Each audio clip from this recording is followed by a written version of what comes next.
Hi guys, it's Hannah and welcome back to the Dyslexic Reader. Today I want to talk to you about the Fall Into Reading Challenge. Now this is a 3-month long reading challenge that I just heard about in Literary Labour's latest video. She was talking about it, she's one of the co-hosts, and I'll link her video down below so you can go and check it out. And basically it is a 3-month reading challenge that goes throughout fall or autumn, whatever part of the world that you live in. And I suppose it would be spring in the southern hemisphere as well. But it's fall themed, and it is a reading challenge that is meant to just encourage people to read more diversely, but also include some seasonal prompts.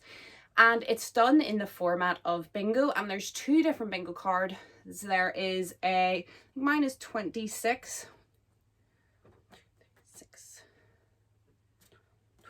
24 square, and then there's a 15 square as well, and you can pick either one you want. And her video has the links to the Google documents, and it's just used as like a bingo square, and you can choose to do 1 row, 2 row, participate for a week or all 3 months, and just fit the challenge to suit you. There's also weekly Instagram challenges which are going to be incorporated, and it just sounded like a lot of fun, so I just wanted to put it on my channel in case you haven't heard of it and you want to participate, just to give it a little bit more of a boost. So I printed out, it's in gorgeous colour, I just printed it in black and white, but I have printed off the 24 bingo card, the bigger one. That's what I'm going to use. I think I'm going to go for all 3 months and try to fill the whole thing in. I don't think it'll be too difficult for me because in terms of genre, I'm quite a wide reader. In terms of diverse authors, I definitely could step my game up, but I'm working towards that. And there's a lot of different genres.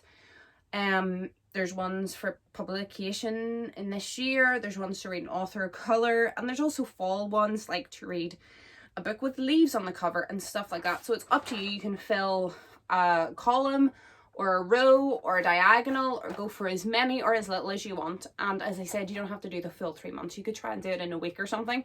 And also they're all quite open prompts, so they would work if you were doing other readathons. And as you can see, I've written on the bottom, rather than printing 2 pages, I just wrote out by hand on the bottom all the different Instagram challenges, which are weekly, which include things like leaves, cozy hot beverage, fireside, things like that, just real autumnal feeling things. So I haven't looked yet at picking a TBR for this. I don't think I will, to be honest.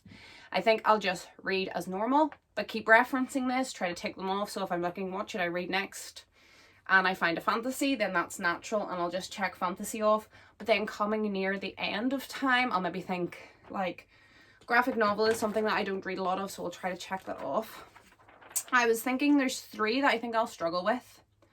One is romance, which I really don't read a lot of, and I don't believe I own anything. Let me know if Carry On is a romance. I know it's very romance heavy. I've never read that. But I believe it would be more like urban fantasy. I don't know if any of the books on my shelves are like primarily romance. So that. Graphic novels, I don't own any that I have not already read, and I don't really feel like rereading any.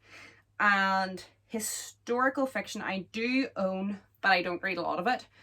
But graphic novels, romance, and a book published this year. I buy all my books a lot of times secondhand, charity shops, things like that.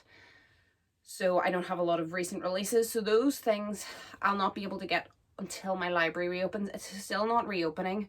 We got news last week that it was going to reopen on the 1st of September, but they're doing another government announcement today, the 20th of August, and there's talk of heavier restrictions, and I don't know whether that is because our cases are spiking again, and I don't know whether that's going to affect the libraries reopening or not. So if the libraries can reopen in September, I'll probably go and tick off those ones that I don't own as quickly as possible, and then I'll know I have them done and I'm not relying on the library. As the husband said, you can always get them.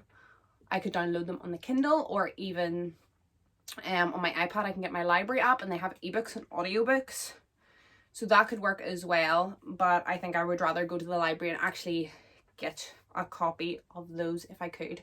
So if you have any recommendations for good graphic novels, good romance book, or your favorite book that has been published in 2020, let me know down below, because I will be on the hunt for those 3 things, because those are the ones that I do not own.